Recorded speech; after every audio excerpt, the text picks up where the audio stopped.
সঙ্গে চলুন কিছু জিনিস আপনাদেরকে দেখাই। আচ্ছা, এখানে দেখতে পাচ্ছেন যে আমি আমার শেডটা কিন্তু মাসার মাধ্যমে একটু আপডেট করার চেষ্টা করেছি। কেন চেষ্টা করেছি সেই সম্পর্কে বলবো, কিংবা হাঁসের রোগের সূত্রপাত সম্পর্কে আমরা কিছু জানবো। আমরা যারা হাঁস খামারি আছি তারা কিন্তু প্রতিনিয়ত দেখি যে হাঁসগুলো সুস্থ আছে কিনা, কিংবা কিভাবে অসুস্থ হলো সেটা জানার আমরা কিন্তু প্রয়োজন বোধ করি না। হাঁস অসুস্থ হয়েছে, হাঁসের চিকিৎসা করব, দেন ভালো হয়ে যাবে, এটাই কিন্তু আমাদের প্রথম এবং প্রধান টার্গেট হয়। কিন্তু রোগটা কেন হলো, রোগের সূত্রপাত কোথায়, রোগের জন্ম কোথায়, এটা কিন্তু আমাদের জানার প্রয়োজন আমরা মনে করি না। এটাই আমাদের ভুল। তো গত কয়েকদিন থেকে আমার খামারে কিছু প্রবলেম আমি দেখতে পাচ্ছিলাম, যেমন সকালবেলায় হাঁসের চুনা পায়খানা, পায়খানার সঙ্গে বদহজম, হাঁসের ঠান্ডা, কাশি, জ্বর, এগুলো কিন্তু লেগেই ছিল। তো এই যে ঠান্ডা, কাশি, জ্বর এগুলো লেগেই ছিল। তো আমি কিন্তু চিকিৎসা 2 বার প্রদান করেছি এবং রোগগুলো কিন্তু ইনশাল্লাহ ভালো হয়েছিল। তবে বারবার সেই রোগটা কিন্তু রিপিট হচ্ছিল। তো এই রিপিট হওয়ার কারণ হিসাবে আমি কিছু সমস্যা চিহ্নিত করতে গিয়ে দেখি যে এই হাঁসগুলো আমি যে রাত্রে ঘরে রাখি, এই ঘর থেকেই কিন্তু সমস্যাগুলো হচ্ছে। কারণ এতদিন গরম ছিল, যখন আমি মেঝেতে রাখছিলাম তখন কিন্তু তেমন কোনো প্রবলেম হয়নি, কিন্তু এখন শীত পড়ছে, কুয়াশা পড়ছে, আর এই যে শুধু মেঝেতে মাটিতে আমি যখন হাঁসগুলো রাখি তখন কিন্তু এই শীতের উষ্ণতায় কিংবা শীতের তীব্রতায় হাঁসগুলো অসুস্থ হয়ে যাচ্ছে। আর এখানে খাদ্য দেই, রাত্রে পানি দেই, আর এই খাদ্য পানি রাত 8টা পর্যন্ত খাদ্য থাকে, তারপরে রাত 3টা 4টা পর্যন্ত পানি থাকে। তো রাত্রেও কিন্তু হাঁসের পানির চাহিদা থাকে, এটা পূরণ করার জন্য ঘরে রাত্রে পানি দেই, খাবার প্রায় 8টা পর্যন্ত থাকে। তো এই যে খাবার, পানি, এগুলো কিন্তু রাত্রে হাঁসের চাহিদা মোতাবেক দেয়া হয়। আর এই খাবার পানি থেকে পুরো ঘর দেখি নোংরা করে ফেলে, পুরো ঘর স্যাঁতস্যাঁতে করে ফেলে। তো এ থেকে আমি বুঝতে পারলাম যে এখানে যেহেতু হাঁসগুলো মল ত্যাগ করে, আবার পানি, খাবার সব কিছুর মিশ্রণে এখানে থাকে। আর সকালবেলা যখন হাঁসগুলো ছেড়ে দেই তখন দেখি ঘরের বেহাল একটা দশা হয়ে যায়। ডিমগুলো নোংরা হয়ে যাচ্ছে, হাঁসের মল এখানে লেগে থাকছে, ঘরটা স্যাঁতস্যাঁতে হয়ে যাচ্ছে। মোটামুটি সব কিছু আমি দেখলাম যে হাঁসগুলো অসুস্থ হওয়ার পিছনে এই কারণগুলো দায়ী হতে পারে।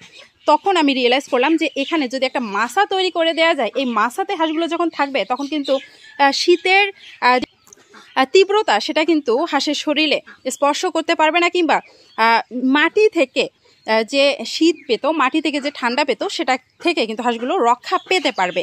এবং ডিমগুলো সকালে যে ডিমের একটা বাড়তি সময় নষ্ট হতো, ডিমগুলো পরিষ্কার করতে হতো, ডিমগুলো নোংরা হতো, এই সমস্যার থেকেও কিন্তু সমাধান হতে পারে।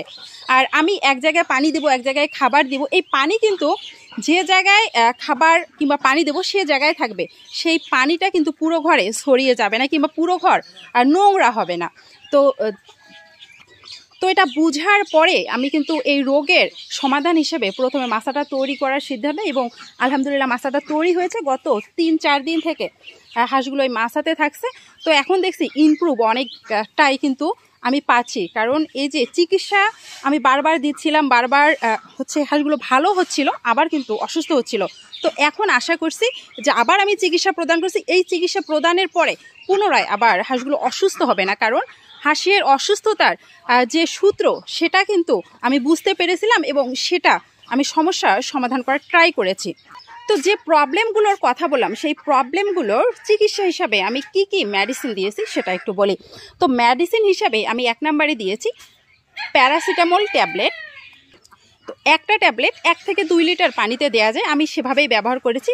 তারপরে ব্যবহার করেছি 2 নম্বরে ডক্সিভেট পাউডার 1 গ্রাম 4 লিটার পানি 2 বেলা করে, এটা কিন্তু 3 দিনের ডোজ। আর 1 বেলা অক্সি টেট্রাসাইক্লিন যখন ব্যবহার করেছি, এর সঙ্গে কিন্তু অন্য কোনো মেডিসিন আমি মিশাইনি, আপনারাও মিশাবেন না। তো 1 বেলা করে অক্সি টেট্রাসাইক্লিন ব্যবহার করেছি। তো মোটামুটি এখন হাঁসগুলো ইমপ্রুভের দিকে। আর আশা করছি বারবার যে ঠান্ডা, পেটের গোলযোগ এগুলো হচ্ছিল এখন আর হবে না। আর সকালবেলা ডিম তোলার মুহূর্তে আমি বুঝতে পারলাম যে হ্যাঁ, আগের থেকে অনেকটা ইমপ্রুভ হয়েছে, কিংবা হাঁসের যে আবাসস্থল সেটাতে হাঁসগুলো স্বস্তি পাচ্ছে। আর হাঁসকে স্বস্তি দেওয়ার জন্যই কিন্তু এই মাসা তৈরি করা। তো অনেকে প্রশ্ন করেছেন যে নিচে যে মলগুলো পড়বে সেগুলো কিভাবে পরিষ্কার করব, কিংবা নিচের মল থেকে গন্ধের সৃষ্টি হবে কিনা। হ্যাঁ, নিচে যে মলগুলো পড়বে আপাতত সেগুলো আমরা প্রতিদিন বালু ছিটিয়ে দিচ্ছি। উপরে যদি বালু দেই তাহলে নিচে কিন্তু খুব সুন্দরভাবে প্রলেপ করছে, আর বালু দিলে না হচ্ছে গন্ধের সৃষ্টি হয় না। আমরা সিদ্ধান্ত নিয়েছি যে এখানে আমরা কিছু ছাইয়ের ব্যবস্থা করব। যদি ছাই এখানে দেওয়া যায়, ছাই কিন্তু জীবাণু ধ্বংস করে, কিংবা ছাই গন্ধের যে সৃষ্টি করে সেটা কিন্তু নষ্ট করবে। অর্থাৎ ছাই দিলে এখানে হচ্ছে গন্ধ হবে না। আর হচ্ছে 10 থেকে 15 দিন অন্তর এই মলগুলো আমরা চেষে জৈব সার হিসেবে ব্যবহার করতে পারবো।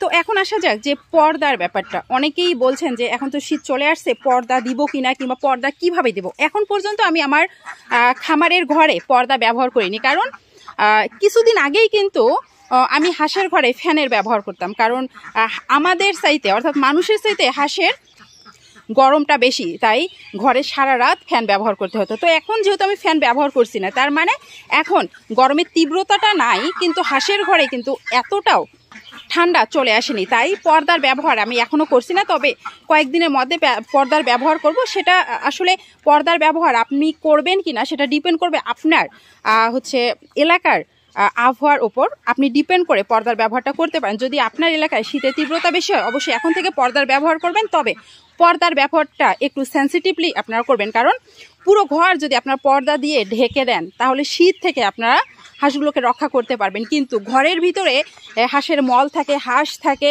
হাঁসের একটা গরম আছে, কিংবা এই মলের একটা গরম আছে, এই গ্যাস আছে, এই গ্যাসগুলো বাহিরে বের না হতে যদি আপনি দেন তাহলে এই গ্যাস থেকে হাঁস কিন্তু অসুস্থ হতে পারে। এই গ্যাস থেকে হাঁসের খামার কিন্তু নষ্ট হয়ে যেতে পারে। তাই পর্দা ব্যবহারের ক্ষেত্রে অবশ্যই সাবধানতা অবলম্বন করবেন।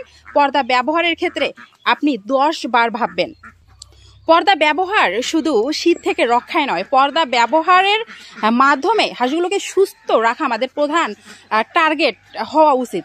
তাই পর্দা ব্যবহার করে হাঁসগুলো যেন অসুস্থ না হয়, এদিকে আমাদের অবশ্যই ফোকাস রাখতে হবে। আর হাঁসগুলো প্রবেশ করানোর পরে অর্থাৎ সন্ধ্যার পরে আমরা পর্দাটা ফেলে দিব, এবং হাঁস যখন আমরা বাইরে ছেড়ে দিই তারও আগে খুব সকালে উঠে এই পর্দাগুলো কিন্তু আমরা উঠিয়ে দেব। এটা প্রতিদিন আমাদের শিডিউল মেনটেন করে করতে হবে। আর পর্দা আমরা এমনভাবে লাগাবো না যাতে করে ঘরের এক কোণাও খালি না থাকে। অবশ্যই কিছু অংশ খালি রাখতে হবে, কিছু অংশ দিয়ে হাঁসের ঘরে আলো বাতাস যেন প্রবেশ করতে পারে, গ্যাস যেন বাহিরে বের হতে পারে। এটা অবশ্যই আপনাকে লক্ষ্য রেখে পর্দার ব্যবহারটা করতে হবে।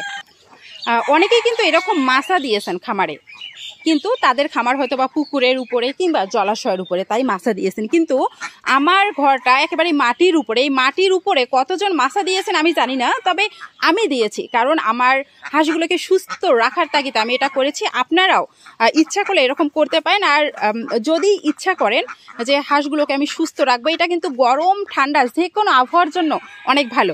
আর হাঁসের মল যদি হাঁসের বিচরণের জায়গায় না থাকে কিংবা বিশ্রামের জায়গায় না থাকে, হাঁসের মল সবসময় হচ্ছে অন্য জায়গায় পড়ে যাচ্ছে, আর হাঁসগুলো যেখানে থাকছে, যেখানে আরাম করছে, সেখানে পরিষ্কার পরিচ্ছন্ন থাকছে, এর মাধ্যমে হাঁসগুলো কিন্তু সুস্থ স্বাভাবিক রাখার আমরা ট্রাই করতে পারি, কিংবা হাঁসগুলো সুস্থ স্বাভাবিক থাকতে পারে। তাই হাঁসের সুস্থতায় এবং হাঁসগুলোকে রোগ থেকে মুক্তির জন্য আপনারা এরকম মাছা তৈরি করে হাঁসগুলোকে কিন্তু রাখতে পারেন। তো এতক্ষণ ধরে যে ইনফরমেশনগুলো দিলাম, ইনফরমেশনগুলো কেমন লাগলো অবশ্যই জানাবেন কমেন্ট বক্সে লিখে। আর আপনার মতামত, আপনার ব্যক্তিগত যদি কোনো মতামত থাকে আমার খামারের ব্যাপারে অবশ্যই সেটাও জানাতে পারেন। আর আপনি কোন জায়গা থেকে ভিডিওটি দেখছেন, আপনার খামারে হাঁস কতগুলো সে সম্পর্কে অবশ্যই জানাবেন। ভিডিওটি ভালো লাগলে লাইক কমেন্ট শেয়ার করবেন, আর চ্যানেল নতুন হলে সাবস্ক্রাইব করে পাশে থাকবেন। অসংখ্য ধন্যবাদ ভিডিওটি দেখার জন্য।